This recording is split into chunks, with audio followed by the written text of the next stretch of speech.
Fala pessoal, tudo bem? Estamos começando mais um episódio do nosso podcast Virei Imigrante. Eu me chamo Igor Monteiro. E eu sou o Matheus Pedro. Agora vamos falar dos nossos patrocinadores, que é Vegamach, que tem o sushi no Porto, quem quiser experimentar. Aconselho, tem o WhatsApp, Instagram, vamos deixar na descrição. Também estamos com o Estúdio Honor, que faz gravação de tudo, foto, filmagem, o que vocês quiserem. E você, já ficou na mão com a chave do seu carro? Na Code Chaves a gente resolve. Eles são especialistas em chaves de carros e assistência 24 horas para salvar você a qualquer hora, em qualquer lugar. Perdeu a chave? Quebrou? Problema na fechadura? A Code Chaves tem a solução. E lembrando, usando o cupom Virei Imigrante tem 10% de desconto na Code Chaves. E a nossa convidada de hoje é uma pessoa que gosta só um pouquinho de viajar. A Nayara Bach. Ela que é exploradora do mundo. Seja bem-vinda, Nayara. Muito obrigada. Tá tudo bem? Tá tudo ótimo. Então, Nayara, vamos lá, vou começar com a pergunta. Conte um pouco sobre você. Quem é a Nayara? Quem é a Nayara? Tchan, tchan, tchan, tchan. Olha, tecnicamente eu posso falar que eu sou uma estrategista digital, especialista em inteligência artificial e uma exploradora do mundo. E uma pessoa com uma capacidade incrível de ver positividade na vida. Agora, quem sou eu quando ninguém tá vendo? Olha, eu sou uma pessoa muito animada, muito grata pelas coisas que me acontecem, muito disciplinada, muito focada. E para mim, a pergunta que eu mais gosto de ouvir é: bora viajar? Bora! Bora! Bora!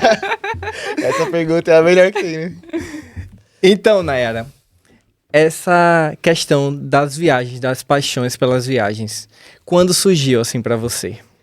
Nossa, eu acho que eu nasci com isso no meu DNA. Eu, desde pequenininha, assim, sou uma exploradora do mundo. A minha mãe e o meu pai são duas pessoas que gostam muito de viajar. Então, eu ainda era bebê de colo, já estava viajando para praia, para qualquer lugar. E eu lembro, assim, desde pequena, toda vez que a gente ia fazer uma viagem para visitar um parente, ou até mesmo quando a minha mãe tirava férias e a gente ia para Santa Catarina, que tinha que enfrentar 10, 12 horas de viagem, eu sempre acordava tão animada e eu sentia, assim, aquela vontade de viver algo novo. E eu ficava assim, nossa, o que tem lá, em outro lugar, me esperando? E quando eu vim fazer um intercâmbio em Portugal, essa minha vontade de viajar parece que ela foi, assim, potencializada. E essa potência dentro de mim, ela foi ativada porque aqui eu percebi um novo jeito de viajar. Aqui, morando em Portugal e tendo a Europa todinha a nosso dispor para viajar de Ryanair, de low cost, eu senti que eu estava dando vida, materializando tudo aquilo que eu estudei em história e geografia. Então eu fiquei assim, nossa, tá tudo ganhando vida aqui. Nossa, que legal. Cara, deixa eu perguntar pra você, no Brasil, que lugar que você era? Você pode falar pra gente? Eu sou natural do Rio Grande do Sul. E em termos de território, eu ainda não explorei o Brasil com toda a potência, com todo o desejo que eu tenho. As últimas vezes que eu viajei para o Brasil, eu tive a oportunidade de conhecer o Rio de Janeiro, que eu ainda não conhecia, de explorar São Paulo com muito mais intensidade. E o meu Rio Grande do Sul, né? Que eu conheço muitos lugarzinhos e adoro explorar o Rio Grande do Sul, porque tem muitos lugares, assim, que a gente se questiona, meu Deus, esse lugar existe? Deixa eu perguntar pra você, quando começou esse sonho de morar fora? Foi desde criança? Alguém foi falando pra você como que era? Foi as viagens que você começou a fazer? Foi na escola? Como que foi esse começo? Olha, lá em casa, eu cresci ouvindo que eu só poderia sair para as baladas depois dos 15 anos e olhe lá, eu tinha que me comportar muito bem. Então, enquanto as minhas amiguinhas da escola iam pra balada, eu ficava em casa assistindo filme. E eu era viciada em assistir filme de suspense, tipo Pânico. Sim. Ou filmes de high school. Então, eu ficava assim, sonhando, fantasiando, um dia tá vivendo nos Estados Unidos. Aí surgiu a oportunidade de fazer au pair. E eu pensei, vou fazer au pair, vou estudar inglês, vou passar nas provas, vou procurar uma agência de intercâmbio. Eu lembro que eu fui para Porto Alegre fazer um teste numa agência de intercâmbio para passar para a seleção de au pair. Não deu certo e eu fiquei, preciso estudar mais inglês. Passou um tempo, eu estava no Festival de Cinema de Gramado. E uma das minhas colegas de faculdade olhou para mim e falou assim, você não quer fazer intercâmbio em Portugal, não? Isso era em 2009. Nem existia Facebook, internet, blogs, YouTube, podcasters. Acesso à informação do jeito que a gente tem hoje não existia. Só em livros. Só em livros e olhe lá, né? Aí eu olhei e falei assim, nossa, que incrível, mas não é muito caro? Porque naquela altura, o departamento de intercâmbio da minha universidade estava começando a enviar os primeiros estudantes para fazer intercâmbio. Então, tinha várias oportunidades de estudo na Europa. E uma das nossas colegas estava fazendo intercâmbio na cidade do Porto.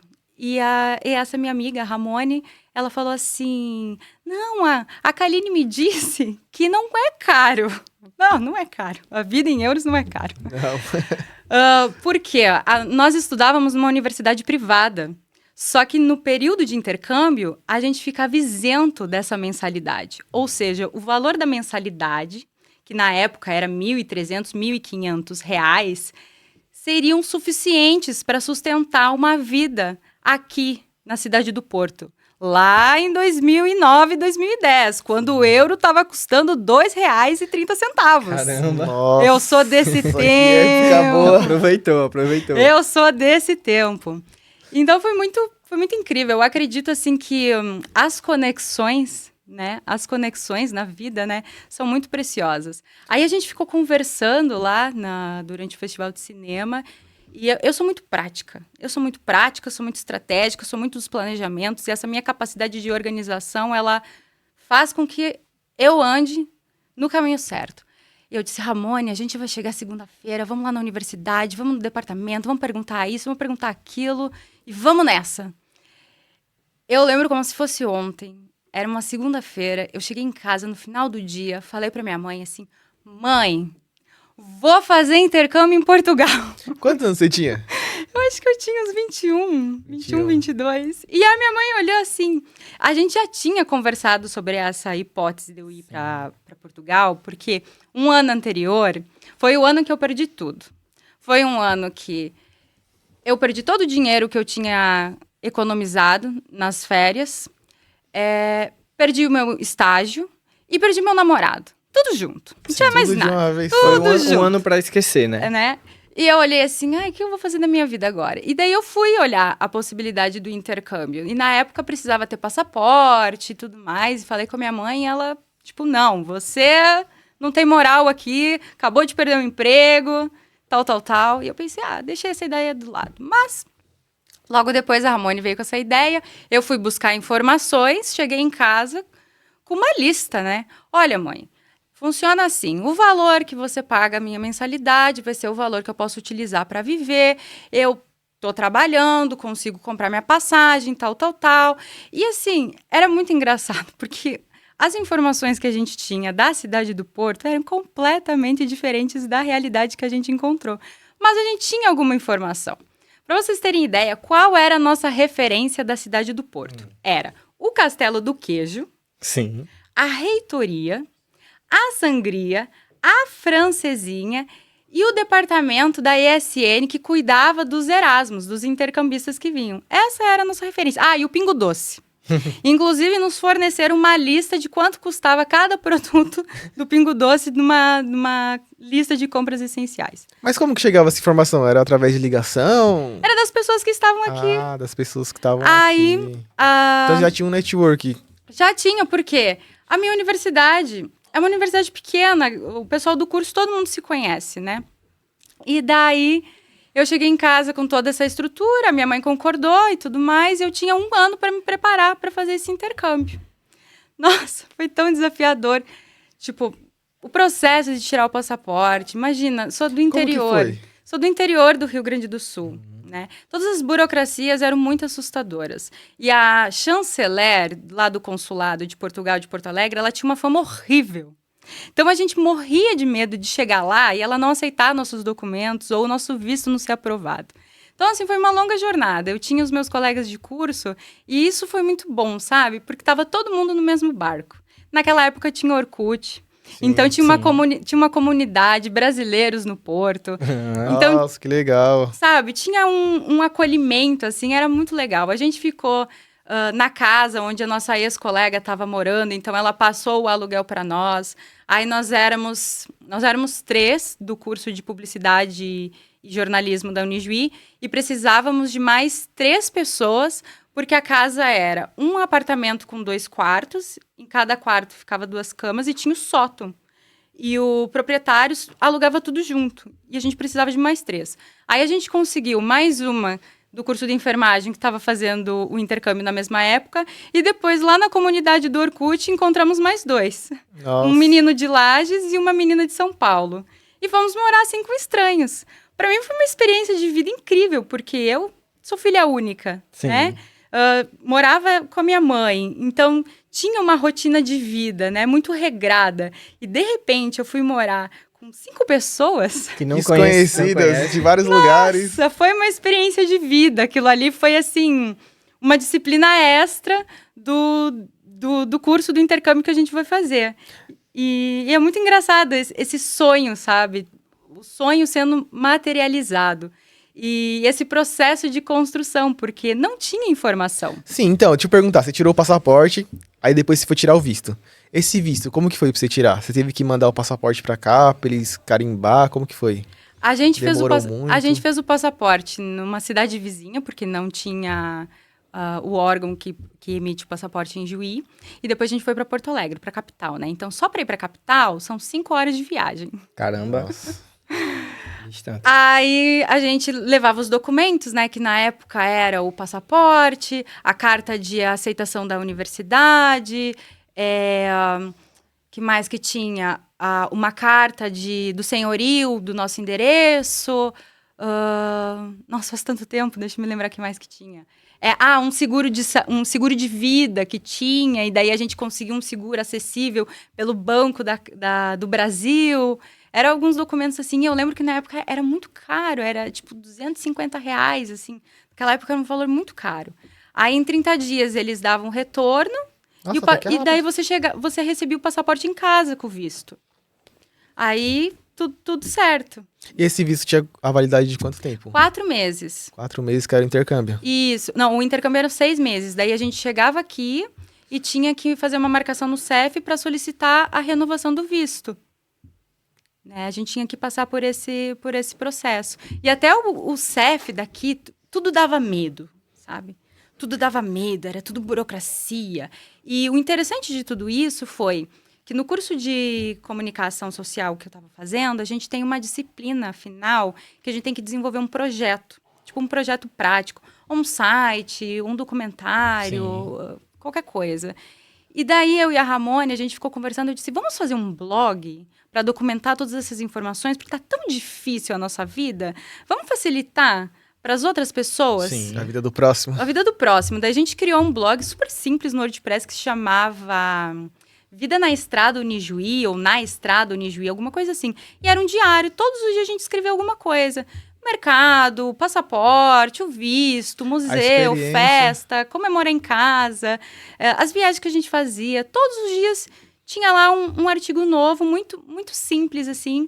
E foi um contributo que a gente trouxe, principalmente para os nossos colegas e para os alunos da Unijuí, porque estava muito distante esse sonho. E a gente começou a mostrar que, dentro da nossa realidade, dava para ser realizado, sabe?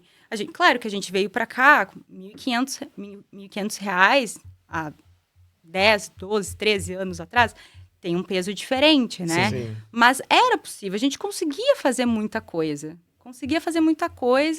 E se ajustando, né? Era aquela questão de prioridades. A minha cabeça funcionava assim. Nossa, eu vou gastar 10 euros numa festa, mas com 10 euros eu compro uma passagem de volta para Paris. Você já pensava assim? Eu já pensava assim. Então, você veio fazer intercâmbio e já pensava em viajar para outros países aqui. Eu tinha 2 objetivos. O primeiro era visitar o maior número de países e cidades que eu conseguisse com o dinheiro que eu tinha. E o segundo era a valorização do meu currículo acadêmico. Porque eu vim no final da universidade. Então, além do projeto experimental, tinha o projeto da monografia. E eu estudava publicidade. Então, o que eu fiz? Eu fui conhecer 2 agências de publicidade aqui na cidade do Porto. Uma agência de publicidade mais tradicional e uma agência de publicidade mais alternativa, que estavam surgindo esses movimentos de marketing de guerrilha, marketing sustentável, tava essa onda dentro do marketing. Eu pensei, vou conhecer essas 2 agências, vou me fazer presente, né? Vai saber o que o futuro reserva, vai que gostem de mim, vejam valor no meu trabalho, eu já tenho aqui as portas abertas. Então, eu sempre fui visionária nesse sentido. E uma ideia que os intercambistas têm, do tipo assim, eu vou estudar, eu vou aproveitar, vou fazer o máximo de disciplinas que eu puder. Eu tinha que fazer 2 disciplinas só. Quais eram? Qualquer uma. Porque no curso de comunicação da Unijuí, a gente tinha as disciplinas optativas, que eram outras disciplinas que a gente tinha que desenvolver ligada ao curso de administração, ou jornalismo, ou relações públicas, porque eu era da publicidade. Sim. E eu pensei, eu vou fazer todas as disciplinas práticas que tem. Rádio, TV, fotografia, me inscrevi em todas. Eu tinha 4 aulas. Pensa, conciliar aulas, festas e viagens. Graças a Deus, aos 20 e tantos anos, a gente tem muita energia, né? Então, deu certo. Mas como tinha trabalho para fazer? Nossa Senhora. E eu ainda inventei de fazer um voluntariado numa rádio que tinha no meu curso. Deixa eu perguntar, quando você chegou aqui, você foi bem acolhido, então? Você conseguiu desenrolar tudo que você pensou? Sim. Não só a escola, como tudo? Sim. A única coisa que eu não consegui fazer foi trabalhar e ganhar dinheiro, que eu queria. Mas a gente não tinha essa facilidade de conseguir trabalhar que hoje a gente tem. Inclusive, a gente tinha muito medo que, tipo, a gente vai trabalhar, vamos pegar nosso visto de estudante e tudo mais. Acho que foi a única coisa que eu não consegui fazer, assim. E o único, talvez, arrependimento que eu tenho é de não ter feito mais coisas sozinha. Eu fiz algumas coisas sozinhas quando eu não tinha companhia, mas eu acho que eu poderia ter feito muito mais se eu não dependesse emocionalmente, às vezes, de ter uma companhia.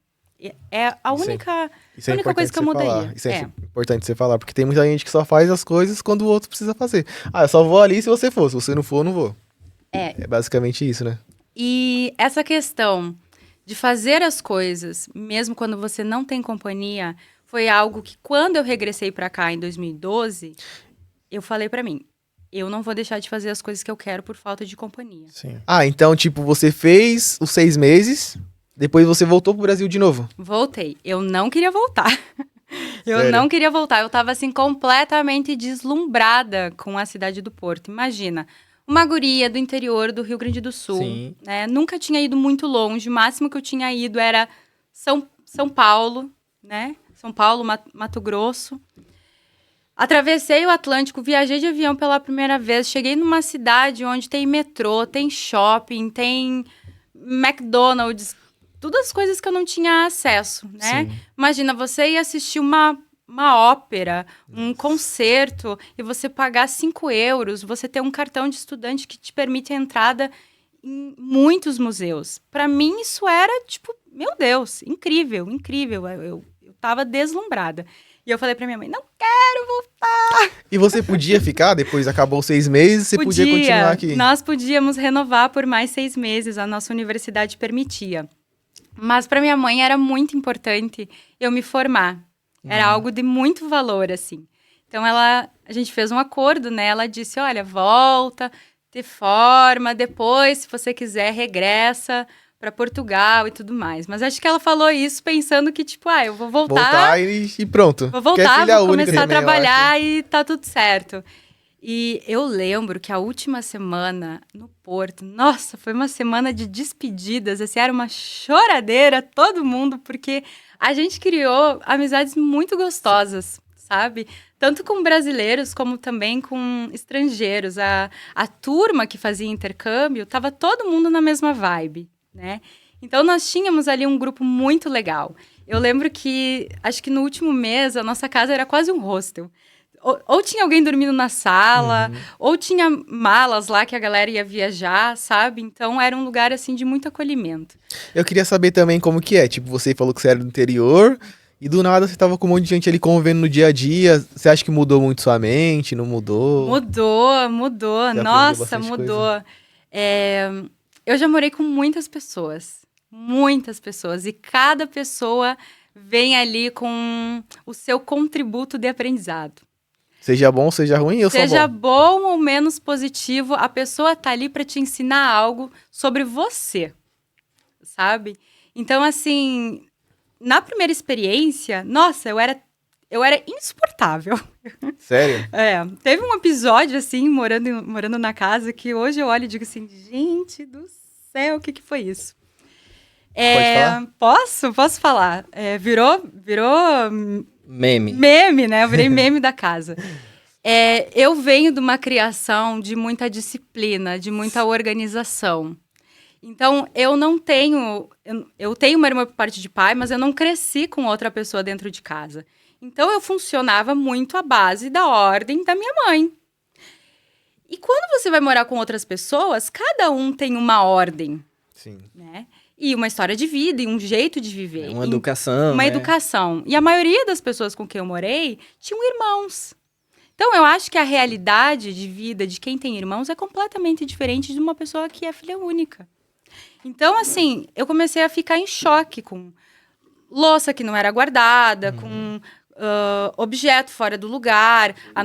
O meu quarto tinha uma varanda, então as pessoas passavam pelo meu quarto indo na varanda e deixavam aberto a porta. E aquilo começou a me irritar. E eu, ao invés de exercer, né, o poder de fala e falar, olha, gente, isso não tá legal para mim. Como é que a gente pode resolver isso de uma forma que fique confortável para todo mundo? Sim. Eu comecei a colocar post-it. Sério? Post-it em todos os lugares. Me achando no direito de, né, sou a síndica da casa, né? E as pessoas também, ao invés de falarem comigo e falar, olha, Nayara, essa abordagem de comunicação não tá legal, né? As pessoas se sentem incomodadas, elas podem reagir do jeito que elas quiserem. E as pessoas se sentiram muito incomodadas e começaram a me dar um gelo. Sério? Né? Começaram a me dar um gelo e eu percebi que aquilo não estava muito legal. E daí, tipo, depois de um tempo, falaram, né? Tipo, vai naquela coisa, o que é isso? Esse post-it, não sei o quê, né? Começa a virar uma conversa agressiva, né? E eu fiquei assim, nossa, né? Me sentindo tão mal. Eu aqui fazendo uma coisa achando que estava sendo benéfico para a organização da casa, mas não foi, assim, bem recebida. Aí me senti mal com a situação, né? Daí me recolhi um pouco, né? Fiquei naquela, né? Me coloquei num autocastigo. Aí o pessoal saiu pra festa e tal, bebeu, eu fiquei em casa. Aí de madrugada todo mundo voltou meio bêbado, daí começaram a brincar com os post-it também, não sei o quê. Aí no outro dia eu cheguei e falei assim, olha, desculpa, foi o meu jeito de me comunicar, talvez não foi muito legal, tal. Eu fiz um bolo aqui pra gente... Nossa. Fazer um acordo de paz. Imagina, todo mundo chegar na balada, tem um bolinho ali pra você comer. Né? E tipo, foi a forma que eu encontrei de quebrar esse gelo, né? Sim. E eu acho que, assim, quando você mora com outras pessoas, sejam flatmates, ou até mesmo quando você vai morar dois num relacionamento, né? Eu acredito que, assim, a comunicação é uma ferramenta muito poderosa, né? E a gente pode falar tudo, desde que a gente saiba como se comunicar, né? Sim. E a comunicação nem sempre é o que eu digo, é muito mais o que o outro entende, né? Então, assim, à medida que eu fui vivendo com pessoas diferentes, né, eu fui aprendendo com cada uma delas, às vezes acertando, às vezes errando, né? Mas hoje eu olho para várias pessoas com quem eu tive a oportunidade de viver e eu olho e digo assim, cara, aprendi muito com essa pessoa. Sim. Porque aquilo que era comum pra você, que você achava que, tipo, era algo normal, pro pessoal já era soaria com um tom de, tipo assim, essa é chata, Mas, tipo, é porque você não tinha essa Convívio, experiência, né? Tipo, A sensibilidade, empatia, né? como você falou que você era uma filha única, então, quando você chegou e quis colocar As suas ordem, regras. entre aspas, na casa, o pessoal meio que ficou, pô, aquela menina é muito chata e tal, não foi? Exato, E exato. começou a... Mas depois você parou pra pensar e viu, não, eu tô aqui com outras pessoas, e percebeu que essas pessoas, tipo, tinham um comportamento, uma educação diferente, e você pensou nisso e fez, eu vou falar com eles e... E resolveu o problema, né? Pra mim era muito importante a gente viver em harmonia na casa, né? E claro que chega a determinados momentos da convivência, tem coisas que você tem que relevar, né? Tem Sim. coisas que às vezes você tem que chegar e se posicionar, né? Mas uma coisa, assim, que eu acredito que o fato de morar fora e de fazer tantas viagens me ensinou é mudar a minha visão do mundo, sabe? Eu acho que há uns anos atrás, ali na minha adolescência, juventude, ali por volta dos 20 e poucos anos, eu acho que eu sempre fui uma pessoa de muitos formatos, sabe? O meu modelo de felicidade é para você também, e é para você também. Sim. O meu modelo de viagem é esse e é para você também, sabe? Eu não conseguia ser flexível nesse sentido, sabe? Eu tenho meu modelo, posso dividir com você e você vê se isso se aplica para você, sabe? Eu não tinha tanto essa maturidade da construção. E eu acho que viajar vai fazendo você se desprender de muitas coisas que não faz tanto sentido assim, sabe? Porque quando você migra, você sai da sua cultura, você sai do seu lugar e Sim. você vai para outro. Mas você leva a sua essência. Você leva a sua cultura junto, Você né? leva a sua cultura junto, né? Isso faz parte de você. Mas você está num lugar novo. E você tem que respeitar esse lugar novo. Tem que respeitar a hierarquia, tem que respeitar as leis, tem que respeitar as pessoas. Exato. Então, você faz uma fusão aí, né? E o seu pensamento, a sua forma de ver o mundo muda, né? E é a mesma coisa quando você divide uma casa. Sim. Deixa eu perguntar, você estava nesses 6 meses, você chegou a viajar para outros países estando com visto de estudante? Sim. E não teve problema? Não, nunca tivemos problemas. Era o visto de estudante, ele te permitia, né? A única regra que tinha, se não me falha a memória, era que até a gente ter o segundo visto, né? No caso, a gente só poderia sair do espaço Schengen 2 vezes. Ou uma vez. Eu não me lembro mais disso com tanta exatidão. Então, assim, a gente poderia ir para o Marrocos e para Londres, para Marrakech e para Londres, e depois a gente só poderia sair do espaço Schengen com o outro visto. E você já falava o inglês? Fluente? Eu falava um inglês muito enrolation. Mas se virava.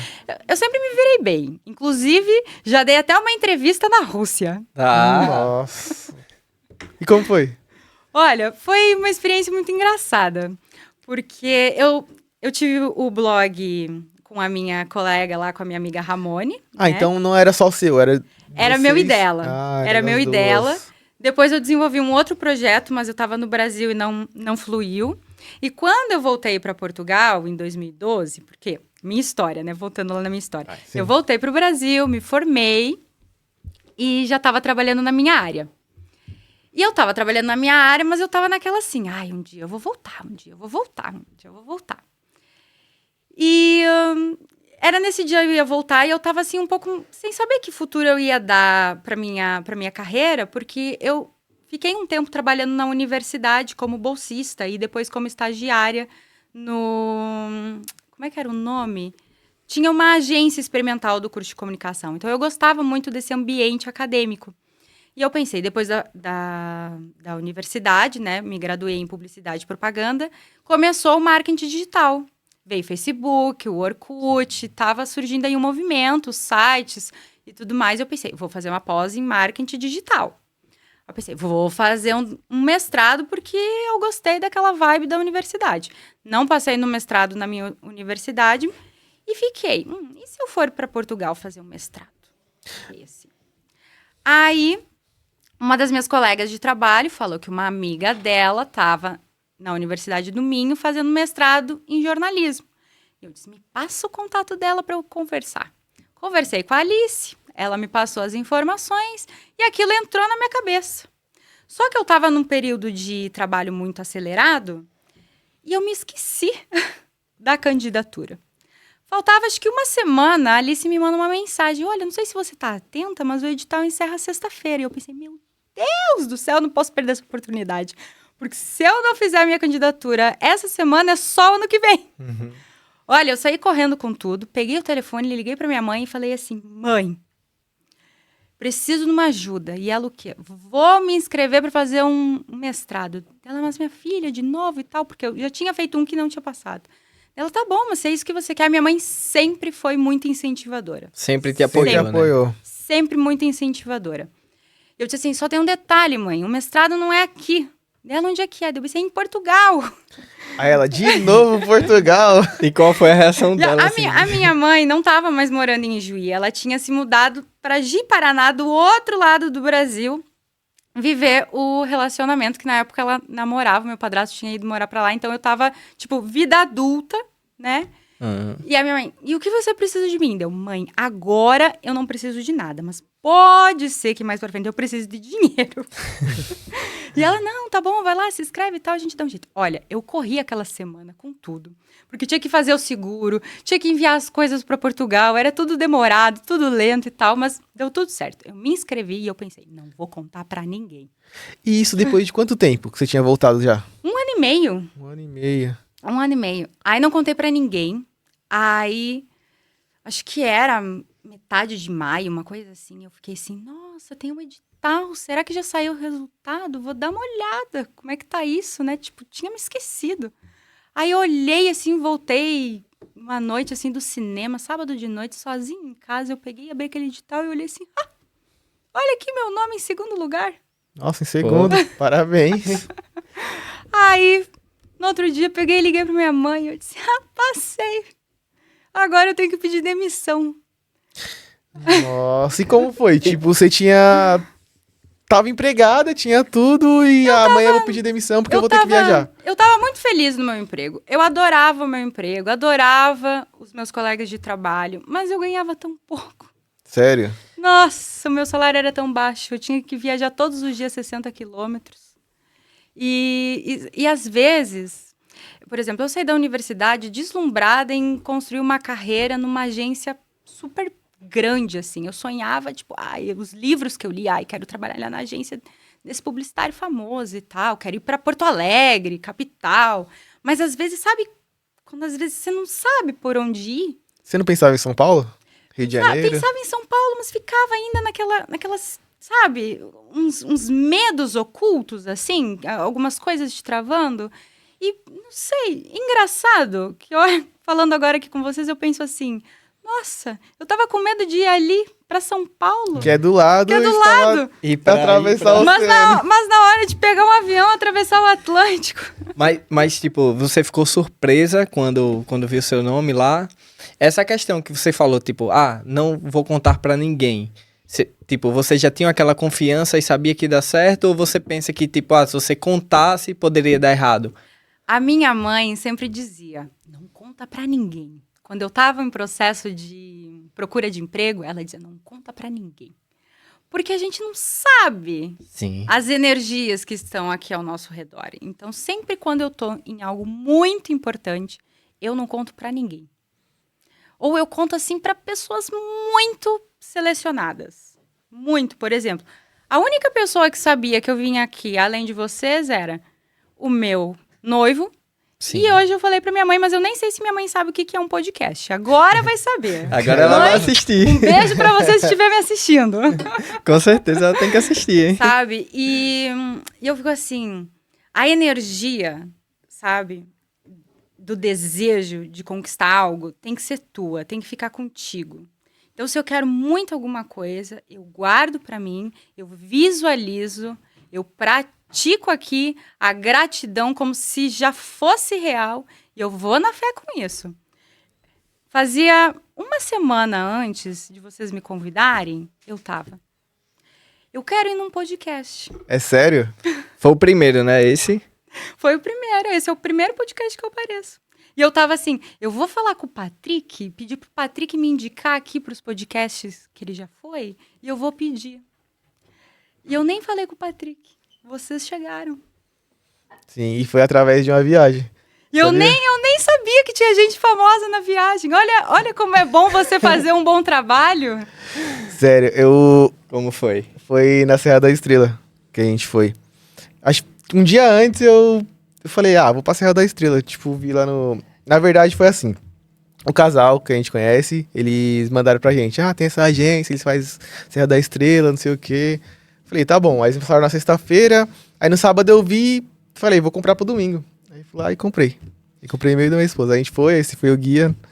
E acabou que eu falei, mano, você colocou seu Instagram lá, falei, vou pesquisar, achei interessante. Falei, mano, vai ser super, super legal. E convida ela, tomara que ela aceite. E acabei que eu fiz o convite. Sabe uma curiosidade?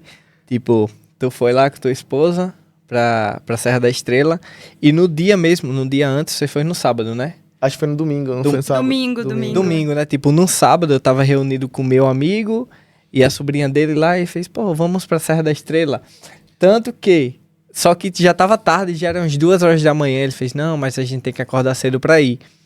Então, se eu tivesse ido, provavelmente a gente se encontraria e todo mundo se encontraria. Tipo, Sim, ia ser muita coincidência. Ia ser mesmo. Ia ser. Porque eu ia lá naquele dia. Aí quando tu postou lá, eu falei, pô, tá na Serra da Estrela. Se eu fosse, eu ia ver o Matheus lá. Sim. E aí, provavelmente, aqui a gente já A ia ter essa gente já ia conexão. ter, sim. E lá eu comprei praticamente os últimos lugares. Eu acho que tinha 3 lugares. Foi Foi o bem em primeiro, cima da foi hora. o primeiro final de semana de Serra da Estrela. Tava um frio, né? Tava gostoso. Nossa. Tava frio aquele dia. E você foi várias vezes lá na Sim. Serra da Estrela? Calma que nós vai chegar nessa parte ainda. Calma, Já calma. vou fazer minha Eu publicidade. tô ansioso, é porque eu ainda não fui, entendeu? Você quer conhecer a neve? Olha, É, eu quero conhecer. bora comigo. Todo domingo. Como? Pela Joy Calma. the Trip. Jorge? Seguidores do blog ganham desconto. Qual é o blog? Aqueles que viajam. Aqueles que viajam. A gente já vai falar disso. Mas tá bom. Você voltou pra Portugal, então, depois de voltei. 1 ano e meio. Voltei. Eu queria saber por quê. Só por causa de você ter passado? Se você não tivesse passado, você não viria pra Portugal. Eu ia tentar outra forma. Mas sempre Portugal. Não, tipo, mesmo se conhecendo outros países, você queria... Eu queria vir para Portugal por causa da facilidade do idioma. É. E porque eu queria construir a minha carreira na universidade. Eu tinha esse desejo de ser uma professora universitária. Nossa, Então eu interessante. pensei, venho para Portugal, faço mestrado, Sim. faço várias publicações, enriqueço o meu currículo, vou voltar para o Brasil. Nossa, mestrado na Europa, não é nem em Portugal, é na Europa. Na Europa. Olha, A gente fala olha Europa. o currículo Lattes, cheio de publicações na Europa. Que contributo, né? Sim. Esse era o meu objetivo. Aí, cheguei em Portugal pensando que a segunda temporada ia ser incrível, que nem a primeira. Sim. Mas eu não tinha mais aqui os meus amigos. Eles já tinham voltado tudo para o Brasil e os estrangeiros já tinham voltado. Todos voltaram? Olha, tinha uns 5, 6, né? Aí eu fui morar com pessoas que tinham uma vida mais individualista. Cheguei aqui, muita chuva. Comecei a me sentir sozinha. Aí a minha vida virou acorda, toma banho, toma café, assiste série, pega o trem, vai para a Universidade do Minho, porque eu morava no Porto, estudava em Braga. Aí eu pensando, né? De certeza deve ter um shuttle, um ônibus, uma van para levar do Porto até Braga, que nem tem, assim, na Então- Unijuí, que tem as cidades ao redor, que também tem esse transporte. Não tinha nada, né? Não tinha. Todos os dias, 3 vezes por semana, tinha que pegar o trem, o ônibus. Depois eu encontrei umas colegas que me davam carona de vez em quando. Mas não tava legal a vida, sabe? Deixa eu perguntar, sua universidade era em Braga. Por que você não foi morar em Braga? Pois, porque eu tinha conhecidos aqui no Ah, Porto. Achei que seria mais mais confortável, fácil, mais sim. confortável. E Aí passou uns 3 meses e eu tava tão infeliz, sabe? Aí eu olhava assim, nossa, larguei meu emprego, minha casa. Né? você se arrependeu tipo, nessa época? Nesse tempo? Naquela altura tinha um relacionamento, pensei assim, o que eu tô fazendo aqui? Né? Será que tá valendo tanto? Eu pensei, ok, não tô feliz aqui com o que eu tenho, o que eu posso fazer para melhorar? Pensei, tinha feito 2 amizades na cidade de Braga, meus colegas da universidade. E volta e meia eu passava lá quase uma semana. Pensei, vou me mudar para Braga. Sim. Muito mais barato, perto da universidade. Vamos mudar de ares. Peguei e fui para Braga. Aí o último dinheiro que eu tinha de economia, que era lá uns 500 euros que eu ainda tinha, eu falei com a minha mãe. Ela pensou, nossa, tadinha, né? Tá deprimida. Vai viajar então, minha filha. Aí comprei uma excursão low cost. Passei 13 dias viajando pelo leste europeu. Com a agência low cost do menino que alugou o quarto na casa onde eu fui morar. Que network. É isso que eu falo, tipo, É isso que a gente precisa. aqui é tudo network, né? Tudo Tipo, network. você Eu tem digo, que- as conexões. Conexões. As conexões. Aí eu fui morar na casa dele, tinha uma chilena também, super boa onda. Aí eu comecei a fazer a minha rede de apoios. E uma coisa que eu digo, construir uma boa rede de apoios quando você migra, é a família que Deus manda pra você. Sim. Mas é difícil confiar nas pessoas. Eu não tipo, sinto que é difícil confiar nas pessoas, mas você tem que saber selecionar quem é que você quer na sua vida. Quem é que merece ficar na sua vida. Porque eu vejo que, assim, amigos são como caixinhas. Pensa numa prateleira. Tem vários andares. E vários espaços para várias caixinhas. E cada ocasião é uma caixinha que você abre. Tem amigo para balada, tem amigo para conversar, tem amigo para te ajudar no trabalho, tem amigo para viajar, tem amigo para tudo, né?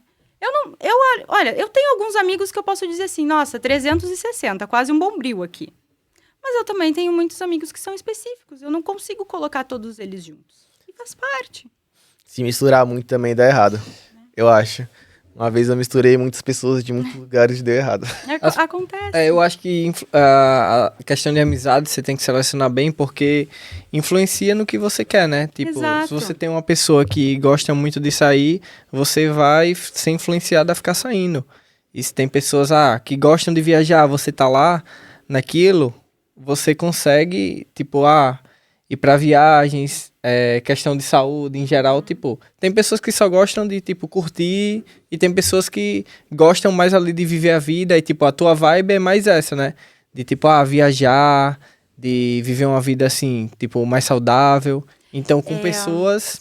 Eu gosto de categorizar as pessoas em 2 áreas.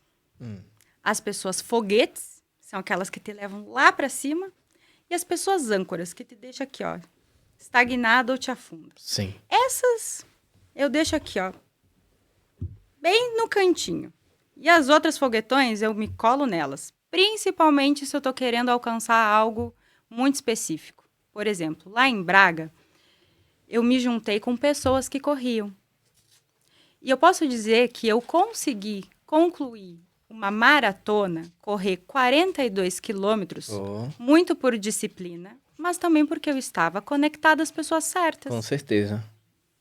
Sabe? Então, é muito importante. Nem sempre a gente vai ter os nossos amigos ao nosso lado em todas as fases de vida.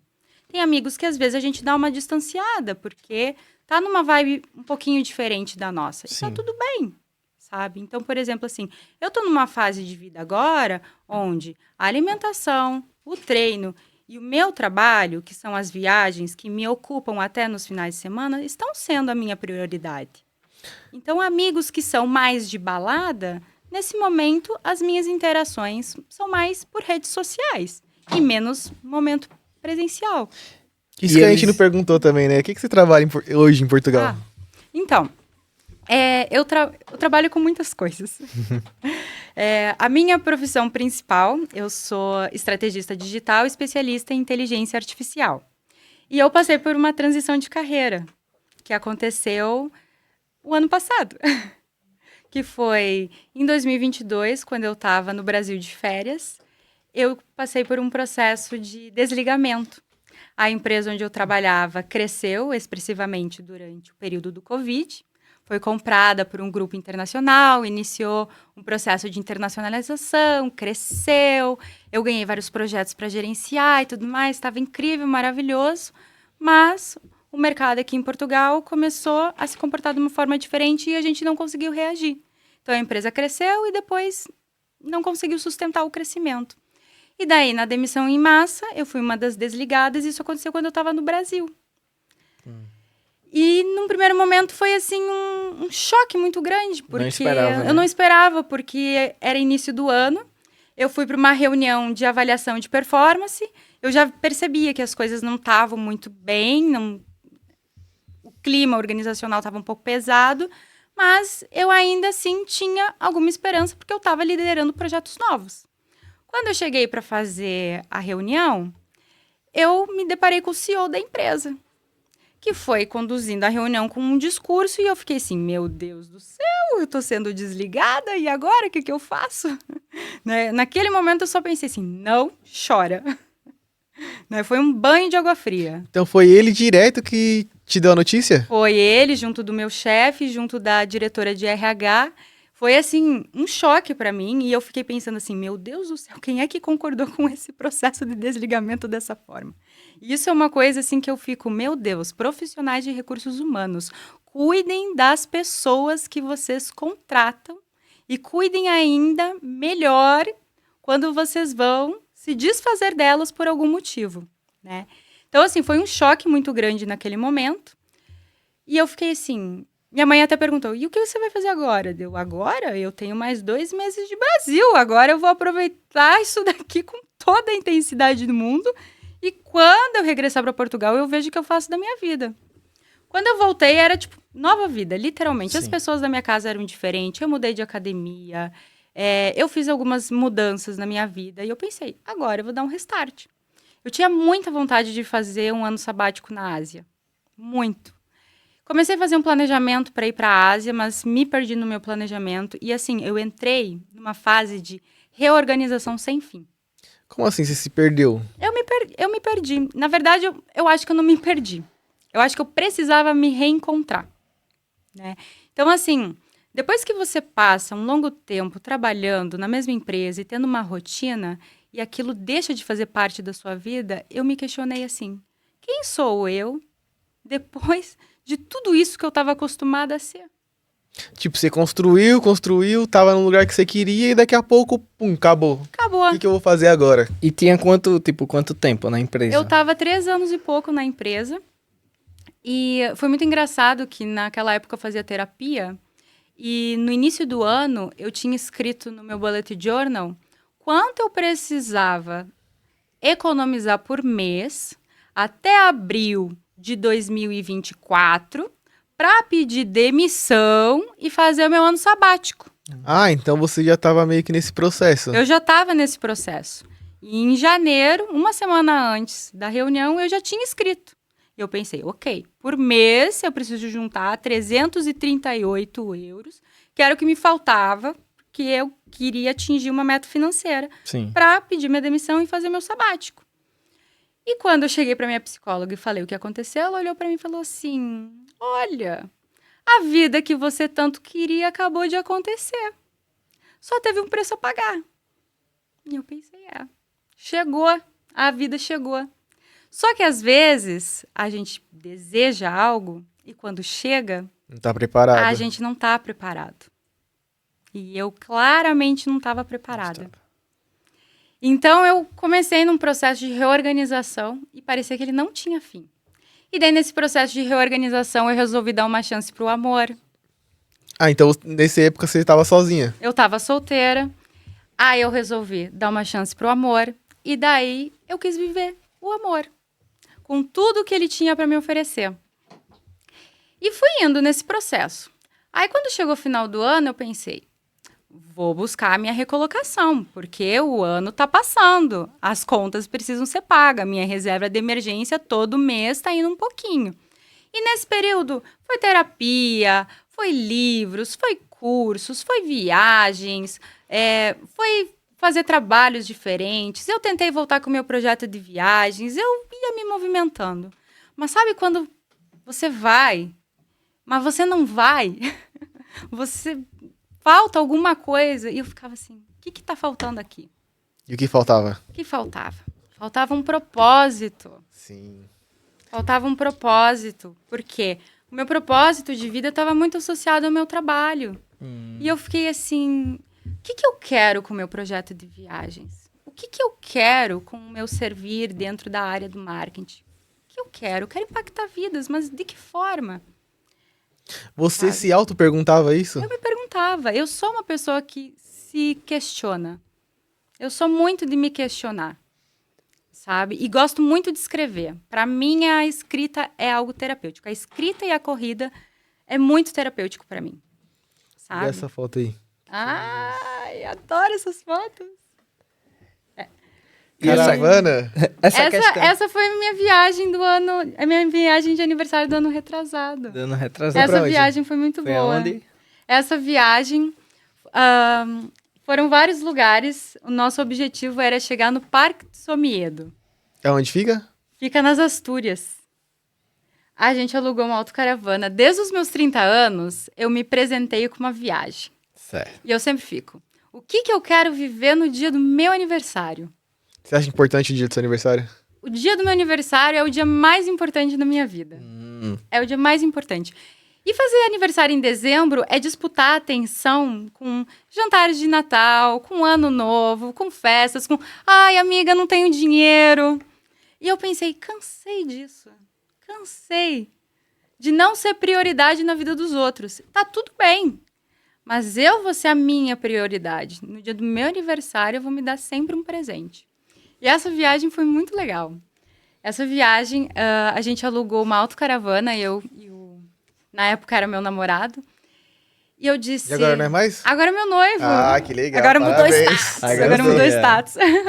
Aí eu disse, vamos alugar uma autocaravana? E eu tava naquela, pra onde que a gente vai? Pra onde que a gente vai e tal? Fui conversar com outro casal de produtores de conteúdo que viaja de autocaravana. E eles me deram essa ideia do Parque do Somiedo.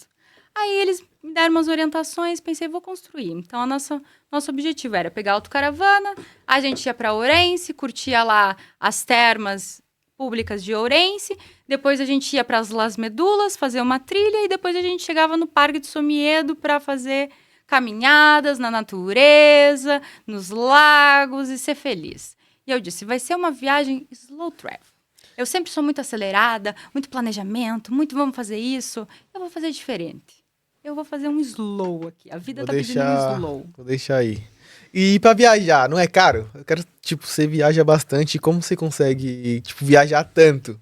Planejamento e prioridade. É.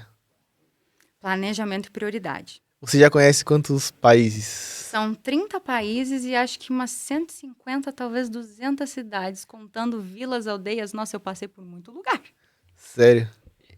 E tem algum país, assim, que é o seu sonho que você ainda não visitou? Ai, tem Ásia, nossa, a Indonésia, Tailândia. Mas tá no planejamento, né? Tá no planejamento. Tá no planejamento. E eu quero saber, como que funciona esse planejamento?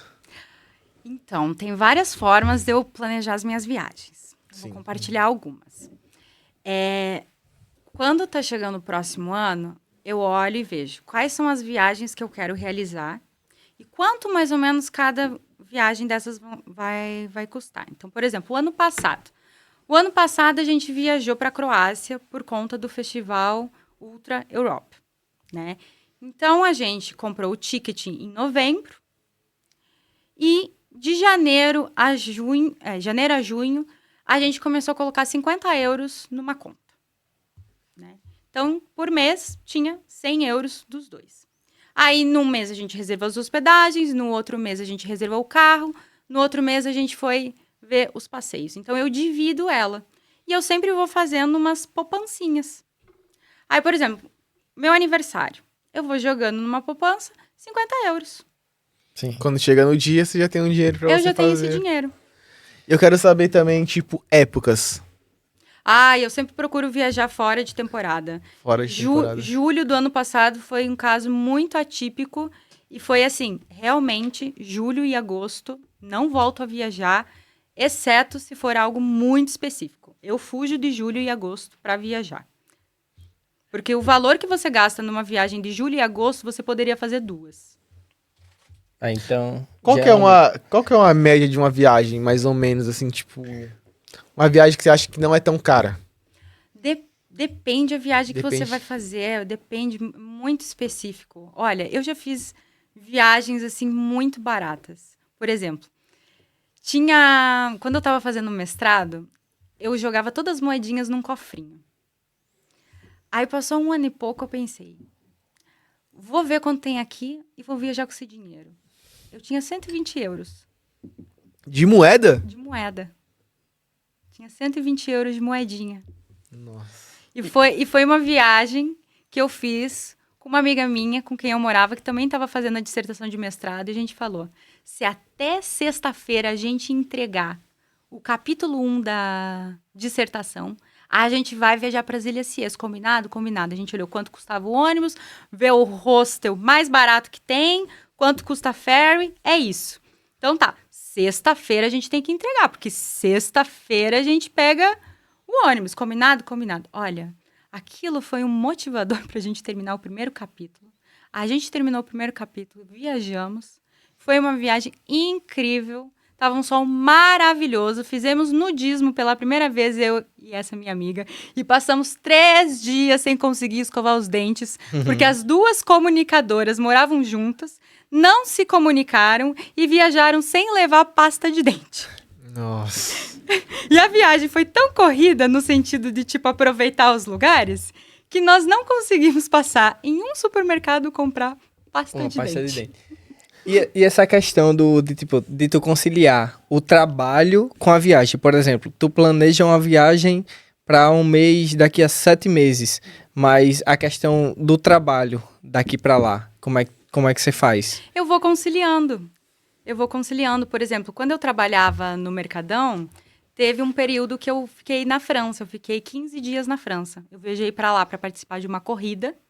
E eu queria mudar a minha relação com a gastronomia francesa, porque eu sou viciada em MasterChef e adoro aquelas provas de gastronomia francesa. Então eu pensei, eu vou para a França para correr, vou visitar uma prima de 2º grau, conhecer ela, que eu não conhecia, e vou comer. Nossa, vou comer muito.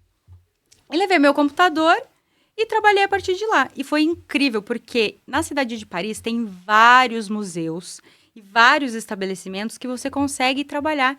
Então, cada dia eu estava num lugar diferente. Eu me senti tão inspirada para fazer trabalhos criativos. E, assim, aquela atmosfera de cultura, sabe? Nossa, eu acho que todo mundo deveria experimentar e trabalhar em lugares diferentes. E, às vezes, não precisa nem você ir muito longe. Basta aqui no Porto ir lá na biblioteca do Palácio de Cristal ou até no Serralves trabalhar. Para mudar os ares, sabe? Principalmente a gente que trabalha em casa de home office. É muito incrível. Eu queria saber uma coisa também. Viajar, vicia? Vicia. Ah, vicia. Vicia? Ai, como é bom. Olha, eu tenho alguns sonhos de viagem para realizar, viu? Vou te falar. Eu ainda não tive coragem de largar tudo, pegar minha mochila e simplesmente ir. Ainda vou fazer isso durante uma época. Mas, para mim, é viciante, sabe? Eu gosto de conhecer coisas novas. Eu acho que é muito importante você entender o que nutre a sua alma. O que faz o seu coração pulsar, sabe? Por quê? Vou dividir com vocês uma experiência de vida. O ano passado, eu passei 35 dias, contei, 35 dias vivendo lá no interior da França, onde meu companheiro está. Foi muito difícil me adaptar a uma cidade do interior, porque eu passei a ver e dar valor a determinadas coisas que eram tão naturais da minha vida que eu comecei a sentir falta. Eu comecei a sentir falta de ter a praia perto da minha casa, de ver um pôr do sol do alto, sabe? De ir num café trabalhar, porque lá no interior da França não tem esses cafezinhos que nem a gente tem aqui. Então, assim, eu percebi algumas coisas do tipo assim, nossa, ver um pôr do sol do alto. Eu tava assim, onde ver o pôr do sol do alto? Perguntando pro chat GPT. Não tem um rooftop na cidade. Nossa. Sabe? Então, assim, isso me causou uma grande estranheza. Aí, em outubro, também passei uma temporada lá e os dias cinzentos começaram a também trazer um impacto muito pesado, sabe? E eu fiquei assim, nossa, estou sentindo sentimentos que eu não sei dizer quais são, mas estão estranhos. E eu fiquei, o que está acontecendo comigo? Aí eu pensei, o que eu estou deixando de fazer? O que está me distanciando da vida que eu gosto de ter? Eu acho que isso é muito importante. A gente conseguir ter clareza da vida que a gente quer ter, do que nos move, do que nos faz levantar todos os dias, sabe? Tanto no trabalho como nas nossas práticas diárias. Então eu pensei, me distanciei de algumas coisas que para mim são essenciais, né? E é muito engraçado. Eu acho que às vezes você precisa ir para longe, sabe? Pra perceber. Pra ver outra realidade. Eu queria saber também, nessas viagens que você fez, teve algum lugar que você viu, tipo, dá valor a muita coisa, tipo, muito. Uma água, no caso. Tipo, não tem acesso à água e, tipo, a gente desperdiça direto. Teve algum lugar que você foi assim que era parecido? Olha, Alguma experiência que você pode contar? eu acho que quando a gente viaja para os países muçulmanos, a gente se Sim. depara com uma situação de pobreza e miséria que choca, Sério? sabe? E você vê, assim, as pessoas num estado de tanta humildade e simplicidade, sabe? Que eu acho que as pessoas hoje em dia têm que tomar muito consciência das suas atitudes, sabe? Tem um ditado que é uma reflexão que eu acho muito importante. Se 1000 pessoas fazerem o que eu faço todos os dias, qual é o impacto que isso vai trazer no mundo? Eu estou falando de pequenos detalhes. Eu estou falando de lavar a louça com a torneira aberta o tempo todo. Sim. Não separar o lixo. Soltar bituca de cigarro no chão. Sabe? Pequenos detalhes. Sabe? E eu acho que quando a gente viaja e se depara com diferentes culturas, por exemplo, se vocês viajarem para a Ilha da Madeira, vocês não vão ver butuca de cigarro no chão. É sério? É sério. Por quê? Porque paga uma multa de 50 euros se você for pego colocando uma butuca de cigarro no chão. A cidade é extremamente limpa e nós estamos falando do mesmo país. Mas no caso lá é pra qualquer coisa que você jogar fora do lixo, né? Tipo, Eu vi as plaquinhas. Eu não vi lixo no chão lá, Sim. mas eu vi plaquinhas de alerta para quem colocar butuca de cigarro no chão. Aqui, às vezes, a gente está andando na rua e a gente se depara com butuca de chão, a gente se depara com cocô de cachorro, sabe? Então, assim, quando a gente viaja e vai para outros territórios, eu acho que é muito válido a gente olhar para as coisas boas que tem naquele território, olhar para o comportamento das pessoas positivos e pensar o que eu posso aprender com essa cultura, com essas pessoas, né? Por exemplo, eu estou estudando muito sobre a Tailândia, né? Incrível, então, a Tailândia. Eu tô estudando, a Tailândia tá me chamando. A Tailândia tá me chamando. Patrick! Quando vai estar a Tailândia no site, Patrick? E tem coisas assim que eu tô estudando lá, principalmente da educação infantil, né? Que eu tô ficando muito encantada, né? Das crianças cuidarem da limpeza da escola, das crianças meditarem, das crianças terem a prática das afirmações positivas. Então, você olha para uma cultura dessas, né? E tem amigos meus que estão viajando por lá que falam, as pessoas aqui são altamente felizes, né? Se essas pessoas são altamente felizes, quais são as práticas de vida delas que eu posso trazer para mim? Né? Uma meditação, uma afirmação positiva, ser mais grato, né? Então, eu gosto muito dessa oportunidade que a viagem e os novos territórios trazem. E eu sou uma pessoa movida e nutrida ao novo. Eu acho que a viagem mostra tudo que você vendo, você não consegue sentir o que você tá viajando. E eu você pode ver, tipo, esse copo aqui é tal lugar. Não, mas você tem que ir lá pra você ver que é desse jeito. Né? Agora eu vou voltar ao assunto aqui, que eu fiquei curioso, da culinária, que você gosta muito dessa parte, e você que já visitou 30 países ali. Questão de culinária, qual foi o país, assim, que mais te impressionou, assim, que você mais gostou da culinária? Eu adoro a comida muçulmana. Eu gosto muito da comida do Marrocos. Gostei muito da comida do Egito. Só tem um probleminha, gente. O seu intestino vai reagir de forma diferente do habitual. Porque é muito tempero. É muito tempero. Mas eu gosto de comidas fortes. E eu adoro combinações de sabores. A única coisa que não me fez tão feliz em termos de sabores no Egito foram as sobremesas. Mas acho que foi porque eu não descobri alguma padaria, alguma doçaria local. Sabe? Não tive tempo para isso.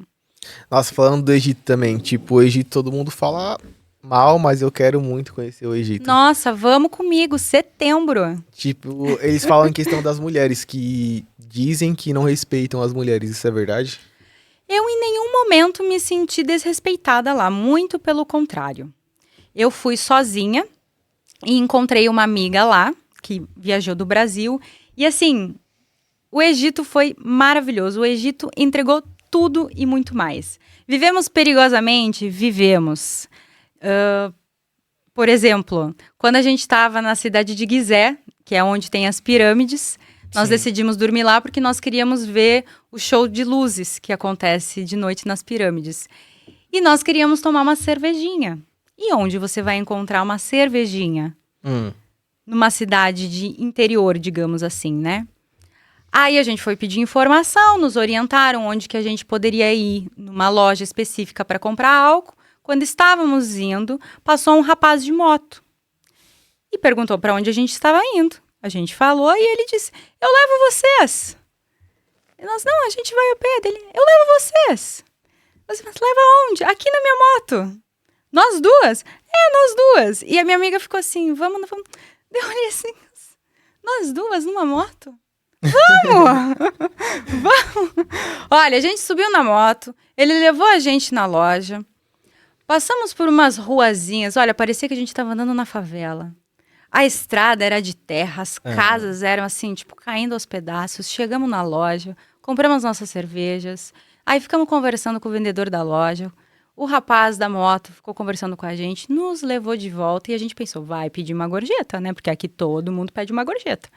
Não pediu nenhuma gorjeta e ainda falou, olha, se quiserem mais tarde fumar um narguile, pega o meu WhatsApp. Nossa, bem... Isso foi uma situação que aconteceu no Egito. Outra situação também que aconteceu, essa foi muito inusitada, foi assim, como assim? Na última cidade que a gente estava visitando, uma cidade que se chamava Dahab, que é assim, tipo, não sei se vocês já foram para Santa Catarina, mas Pra Balneário. para Balneário, tem uma cidade que se chama Garopaba. E na cidade de Garopaba tem um bairrozinho, assim, uma zona que se chama Rosa.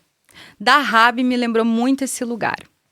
Pensa, o Mar Vermelho de um lado, um monte de restaurantezinhos colado assim no mar, uma rua e um monte de lojinhas, e em cima das lojinhas, tipo os hotéis. Era assim, um Egito que você dizia assim, que Egito é esse? Sabe? Super diferente do Cairo, que é super conservador. A gente chegou de noite naquela cidadezinha e nós tínhamos que tomar banho, comer, porque a gente ia sair fazer uma trilha à meia-noite para subir o Monte Sinai, lá onde Moisés ficou aguardando os 10 mandamentos. Sim. Eu disse para Ramone, tem só uma coisa no Egito que eu não abro mão, é fazer essa trilha. E essa minha amiga é asmática. E ela disse, bem, a única data para fazer essa trilha é no dia do meu aniversário, então vai ter que dar bom, vai ter que dar bom. Estávamos indo jantar e nós tínhamos 1 hora para dormir depois do jantar, até a hora da trilha. Estávamos andando, de repente a gente escuta, Ramone. E eu olhei assim, alguém te chamou? Alguém aqui te chamou? E ela, alguém me chamou. E daí eu olhei assim, não, ninguém te chamou. A gente andou mais um pouco, Ramone. E eu, alguém te chamou? Aí ela olhou para um rapaz, começou a conversar, era um egípcio que ela encontrou no Tinder. Nossa. Quando na vida? Pois ficou conversando com o egípcio, que nos levou para um restaurante, que fez a gente tomar um chá, que falou de um passeio que ele podia organizar para conhecer a Bloom Lagoon, que é uma reserva natural, que eu também queria conhecer. Ficamos lá 1 hora e pouco, que era o tempo que a gente tinha para dormir, descansar para fazer a trilha. Ficamos lá negociando com o egípcio. Pois olha, demos as últimas libras egípcias que tínhamos para ele, na expectativa que no outro dia ele viesse ao meio-dia nos pegar, depois que a gente terminasse a trilha. Dormir pra quê, né, gente? Nossa, Não, em viagem não tem que se dorme. aproveitar, né? Olha, jantamos, fomos fazer a trilha. Nossa Senhora, o que foi aquela trilha? A van que nos levou pra área lá de onde a gente ia começar a fazer o Monte Sinai, pensa numa van caindo aos pedaços, onde cada fileira comportava 3 pessoas, mas tinha 4. Nossa. Numa viagem de 3 horas e pouco, naquela van, eu acho que eu estava andando a 150 km por hora, Caramba. com todas as janelas abertas, um calor de 40 graus em pleno junho, e eu só olhava para ela assim, que esse motorista seja muito bom, porque se essa van capotar, a gente vai morrer aqui. Já era. Eu ia até perguntar essa questão de quando você foi pra lá, a questão do clima, como é que tava? A gente viajou em alta temporada, em junho, temperatura de 40, 45 graus. Você só tava bem no ar-condicionado. Mas, tipo, os lugares lá em geral que você tava, tipo, tinham a estrutura pra ter o ar-condicionado ou você ficou mais em lugares quentes, assim? Por exemplo, no cruzeiro tem ar-condicionado, nas hospedagens tem ar-condicionado, quando você tem um transfer privado tem ar-condicionado. Então, assim, você consegue ter um conforto. Mas quando você tá andando na rua, Não tem. não tem. Mas você se acostuma. Você se acostuma. Eu sei que a gente chegou no lugar para fazer a trilha. Foi cerca de umas 5 horas subindo, no escuro. Quando a gente chegou lá em cima, aquele nascer do sol, coisa mais linda do mundo, assim, uma sensação de você tá admirando uma imensidão, assim, você sente uma atmosfera, uma força maior, assim, sabe? Aí a gente tomou nosso café da manhã, fizemos um passeio por ali, 7 horas da manhã começa a descida. Nossa! Se subir foi difícil, para descer às 7 horas, 40 e poucos graus, Imagina. sem uma sombrinha. Nossa! Foi difícil. Foi difícil, mas faria tudo de novo. E teve Foi alguém top. que passou mal, assim, durante esse percurso? Não. Foi tranquilo, tinha bastante gente fazendo trilha e tudo mais. A volta para casa que foi um perrengue, por quê? No Egito, olha, uma coisa que eu achei tão interessante... Quando você está se deslocando entre as cidades, você passa por vários postos, não sei como é que chama, mas são postos policiais de controle de imigração. E eu perguntei para os nossos guias, né? Nossa, tem sempre isso aqui na estrada? Ah, e o nosso guia, sim, é para a gente proteger os turistas. E eu, Aí eu não sei o que aconteceu naquele dia. Alguém desapareceu. Eu sei que estavam parando todas as vans. Nossa, a gente cansada do jeito que estava, depois de ter feito uma trilha de 15 quilômetros, de não ter dormido há mais de 24 horas. Naquele calor, naquela van, eu só pensava assim, meu Deus do céu. Mas tudo bem, a gente ainda tem um passeio para fazer. Aí chegamos na hospedagem, almoçamos, o amigo egípcio veio nos buscar. Ah, ele apareceu mesmo. Ele apareceu. Só que a viagem dele era aquela viagem, né? Aquela viagem, assim, meio embaixo dos panos, né? E quando você vai lá para Bloom Lagoon, que é uma reserva natural, você precisa de uma autorização. E ele não tinha essa E autorização. lá pelas tantas, a gente ficou parado. E eu meio que fiquei descansando, eu meio que adormeci. Quando eu acordei revoltada, porque já tinha passado 1 hora, a gente ainda não tinha se movimentado. E eu olhei pra Ramone e falei assim, mas eu vou xingar esse egípcio de tudo quanto é nome. Porque a gente deu as nossas últimas libras egípcias para ir para Bloom Lagoon. Cadê o nosso barco? E eu já tava, né, super envaretada ali. Mas graças a Deus apareceu o barco, a gente foi. E assim, deu foi certo. uma loucura. Por quê? A gente andou de Jeep até um lugar. Pegou o barco. Aí nesse barco vai uma galera. Chegamos no território da Bloom Lagoon. Aí lá você sai do barco e entra num outro carro. Pensa num Jeep caindo aos pedaços com os vidros quebrados. Você na caçamba de trás. Aí tava eu, a minha amiga, umas 4 crianças, a esposa do egípcio, mais uma amiga da esposa do egípcio. Nossa. E o egípcio dentro do carro com uma criança de 13 anos. Eu pensei, uma grande família aqui, né?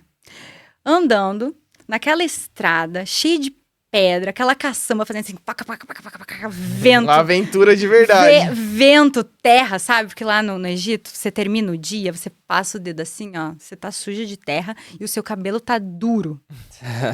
É esse o estado, gente. Glamour, talvez só lá nos resorts. Mas foi assim, eu olhava e dizia assim, meu Deus, que perrengue, mas eu tô tão feliz aqui. Eu tô tão feliz. Aí a gente chegou lá na Bloom Lagoon, aquele espaço lindo, maravilhoso, um vento, toda a galera fazendo kitesurf, os barzinhos com os puff. Aí a esposa do egípcio tinha preparado um monte de comida, sabe? E eles lá super acolhedores, querendo saber da nossa vida, sabe? Oferecendo comida, conversando. Olha, se a gente tivesse mais tempo, a gente tinha dormido lá. Porque eles falaram, vamos ficar aqui, de noite a gente vai fazer uma fogueira e tal, tal, tal. E a gente, nossa, amanhã a gente tem que pegar um ferry que a gente vai pra Jordânia e tal, tal, tal. Aí conseguimos um ferry através de um amigo também que indicou e tal. Tudo assim. Tudo nos contatos. Tudo assim nos contatos, né? Aí isso também foi um outro perrengue que eu olhei e disse assim, cara, como viajar... Tipo, você planeja, você tem uma expectativa. Mas eu queria saber também, tipo, sempre que você planeja, dá tudo certo do jeito que você planeja? Não, é muito difícil dar sempre... É muito difícil sair 100% certo. E eu acho que essa é a riqueza da viagem. Eu acho que essa é a melhor parte do roteiro. É... O que dá errado. É. Tipo, Vai, pode perguntar. não, isso que é bom, né? Tipo assim, você planeja, mas quando tem um perrengue, você sabe lidar com aquela situação, né? Tipo, você falou aqui, isso que é bom. Porque você planeja alguma coisa e quando você se impressiona, você acha melhor. Tipo, o que seria um problema, você faz... Torna uma solução ali. Fala, não, tem que acontecer isso pra gente fazer isso, isso e isso, né? É. Eu acredito que quando você tem uma mente positiva, é muito difícil alguma coisa acontecer e te abalar. Porque Sim. você tá tão fortalecido na sua positividade que você automaticamente vai buscar uma solução. Você vai ver o copo muito mais cheio do que vazio, né? Claro que às vezes você fica irritado, você fica frustrado e tudo mais. E é normal. É normal, isso acontece, somos seres humanos. Mas a questão é, ok, senti, beleza. Como é que eu saio desse lugar? Sabe? Como é que eu saio desse lugar? Então, assim, o Egito veio cheio de perrengues. Cheio de perrengues. A gente brincava assim... várias vezes a gente dizia assim... Vivendo perigosamente, perdi as contas. Porque foram muitos momentos assim. Foram muitos momentos assim. No resort, festa que a gente foi, que a gente pagou, tipo, 15 euros pra entrar e a festa durava 2 horas. Sabe? Nossa. Porque, tipo assim... Começou às 2 e às 4 horas todo mundo foi embora. Na Jordânia também teve muitos perrengues. Eu e a minha amiga, a gente dormiu no deserto lá. A gente Caramba. achou no Booking várias hospedagens no deserto que custavam $1. Eu pensei, nossa, tá cheio de hospedagem aqui que custa $1. Que barato isso. Vou pegar, né? É tudo igual isso daqui. E a experiência? Peguei uma. Aí... O proprietário da hospedagem foi buscar a gente, levou a gente pra casa dele, deu chá e tal, não sei o que, conversou. Aí fomos lá pro meio do deserto dormir nas tendas, né? Era eu, a minha amiga, o proprietário e o cozinheiro. E eu olhei e pensei assim, meu Deus, se tem alguém pra fazer mal pra gente, é aqui o lugar, porque a gente vai pedir socorro pra quem? Não tem internet, não tem ninguém, só tem as estrelas e nós. Sabe? E, tipo... Em outros casos, eu até fiquei assim, nossa, o que a gente tá fazendo aqui sozinha, né? Mas deu tudo certo. Eu queria perguntar também sobre isso. Você viaja sempre com a sua amiga? Você viaja sozinha? Você viaja com seu esposo? Você viaja com quem? Tipo... Eu viajo Depende do dia. viajo do jeito que dá. E não Eu é viajo do perigoso, jeito que você dá. acha? Eu nunca senti nunca me senti em perigo, mas eu já vivi em perigo. Por exemplo, essa do deserto, né? Éramos 2 meninas com 2 homens que poderiam fazer alguma coisa, mas graças a Deus não fizeram, né?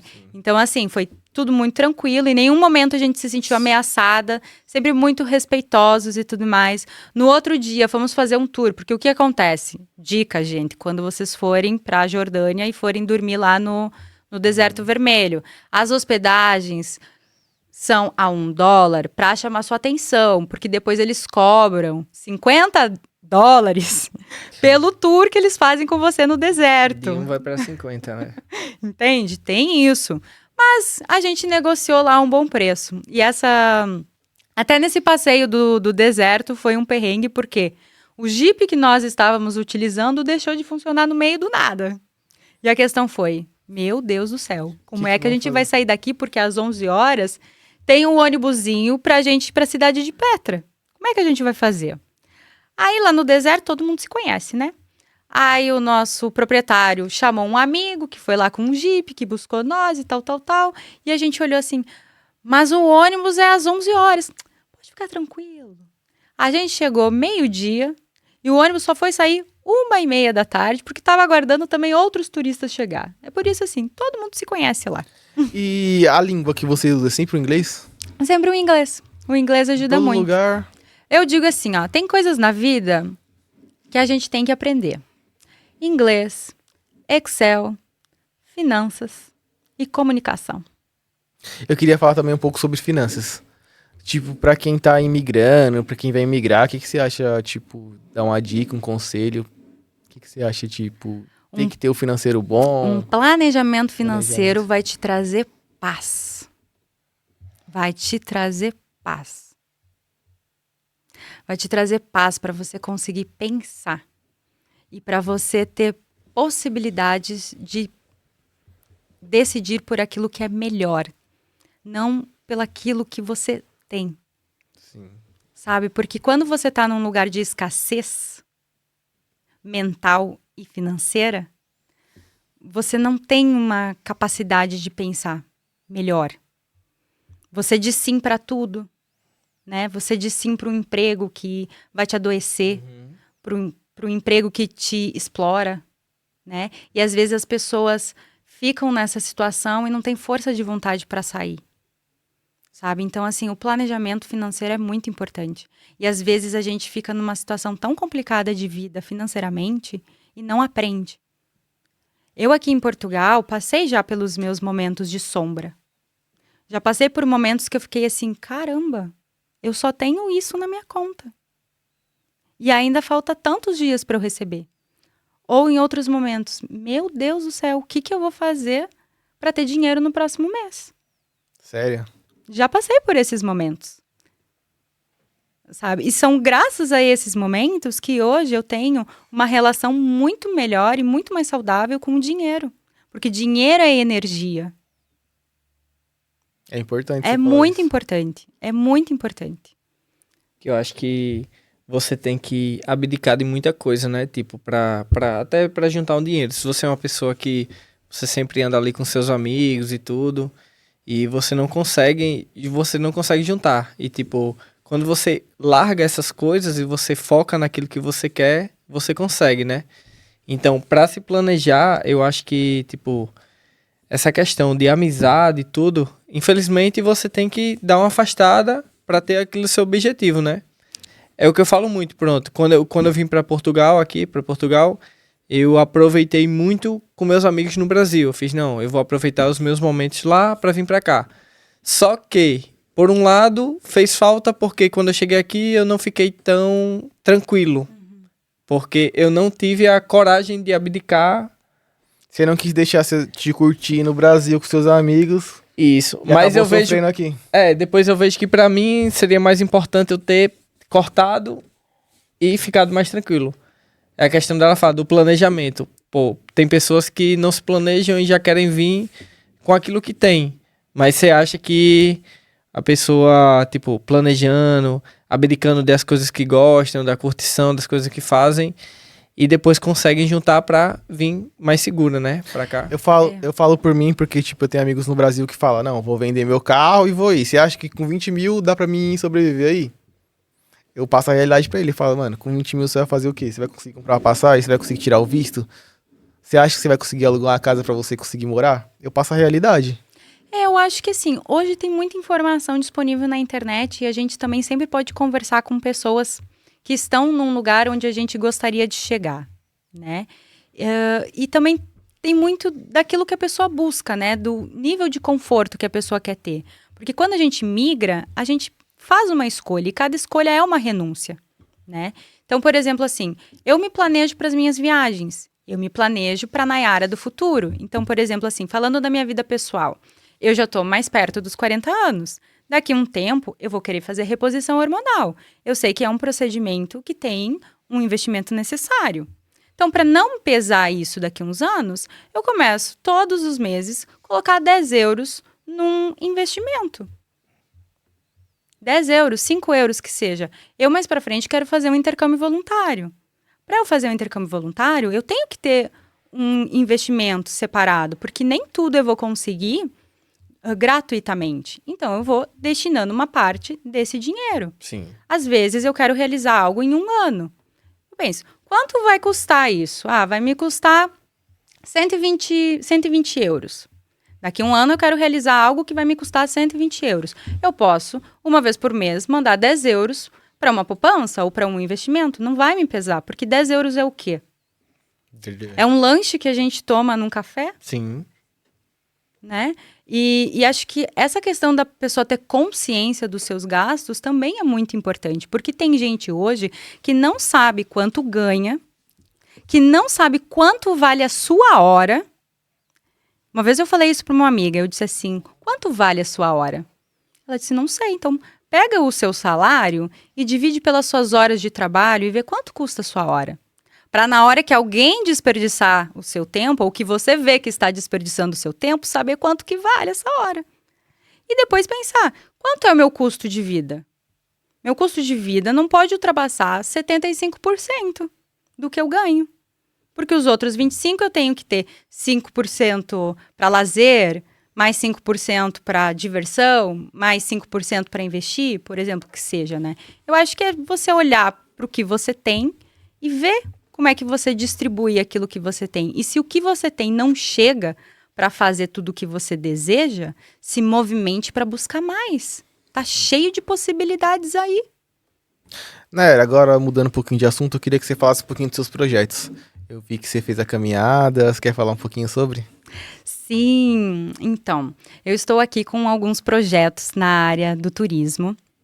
Um deles são as expedições para o lendário e famoso Caminho de Santiago. Esse é um projeto assim que vem do fundo do meu coração e que eu digo que é um pedacinho da minha alma.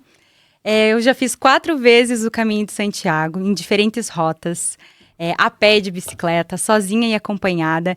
E eu vivi tantas coisas boas, eu passei por tantos processos de transformação e de autoconhecimento profundo que eu quero levar isso para mais pessoas. É muito importante. Eu quero levar isso para mais pessoas. Eu me sinto capaz de fazer isso.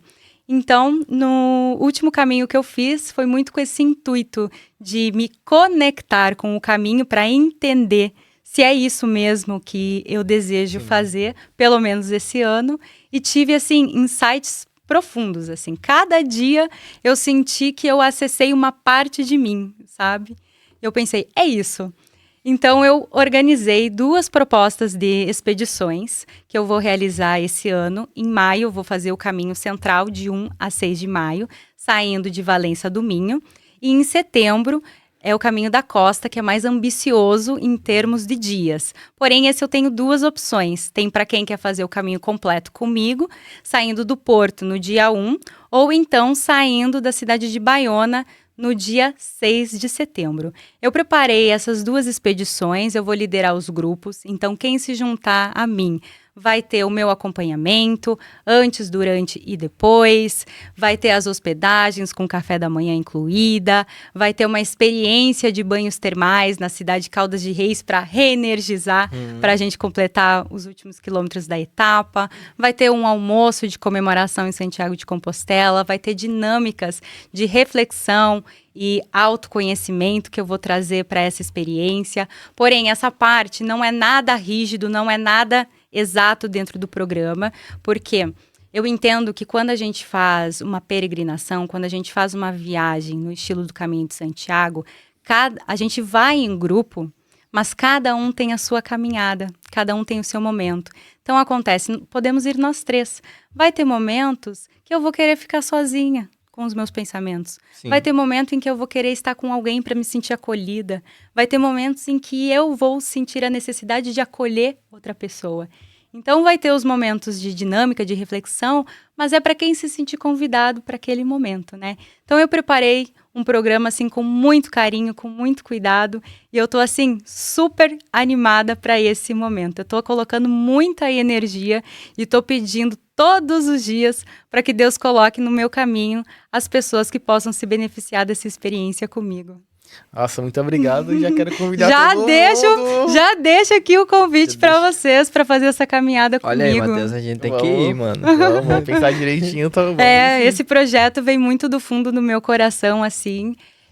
Tô trabalhando nele. Tô também trabalhando num e-book para o Caminho de Santiago. E, esqueci de falar, deixa eu complementar aqui, é muita informação.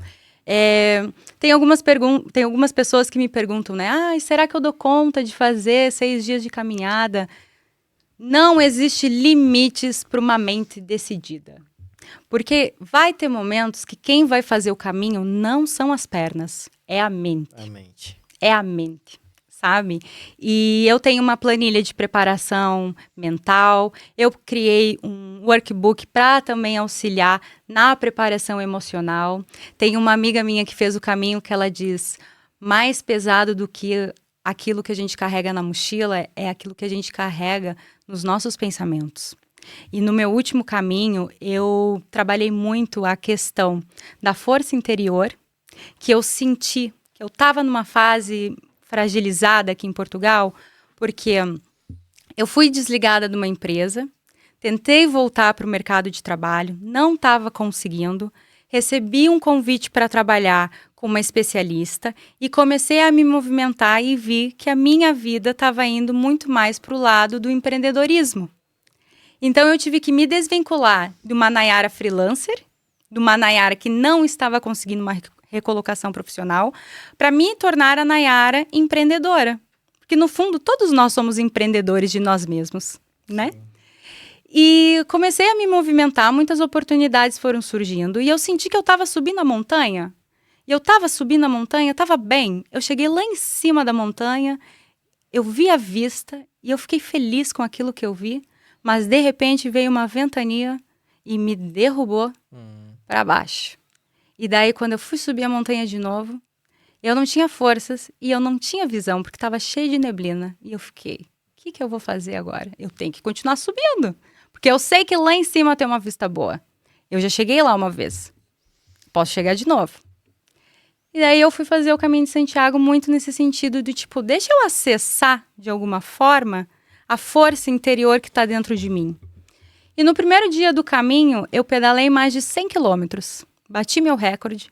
No final do dia, eu olhei e fiquei assim, como é que eu posso duvidar de mim quando eu sou capaz de ir tão longe? Como é que alguém pode duvidar de si próprio? Porque tudo que a gente precisa está dentro de nós. Então, eu trabalhei muito essa questão da força interior e trabalhei muito também a questão do perdão. E eu vejo que a questão do perdão, às vezes é difícil de perdoar o outro, porque primeiro a gente precisa se perdoar. Primeiro a gente precisa se perdoar das escolhas que a gente fez e não deu certo, das expectativas que a gente não conseguiu atingir, né? De situações que talvez a gente deixou de viver. E quando a gente consegue olhar para nós, se perdoar, é aí que a gente consegue perdoar o outro. E isso, enquanto eu fazia o Caminho de Santiago, veio muito forte. Muito forte. E eu penso assim, Se eu conseguir acessar isso dentro de mim, muito de forma despretensiosa, né? Porque eu só fui para o caminho, né? Me abri para essa experiência. Fui quando a previsão do tempo não estava favorável e pensei, vou pegar chuva todos os dias, mas essa chuva vai ser parte da minha experiência. E eu vivi tanta coisa boa que eu quero levar isso para outras pessoas. Para outras pessoas, né? Nossa, hoje foi aulas, hein, mano? Sério. Posso falar mais? Pode, com certeza. Também tem outros projetos. Nós estávamos falando de conexões, né? E eu sou muito grata das conexões que eu fiz aqui nesse Portugal, das pessoas que chegam na minha vida. Em setembro também, depois do Caminho de Santiago, eu estarei levando um grupo para viajar para o Egito através da Joy the Trip. Nós temos 2 propostas de viagem.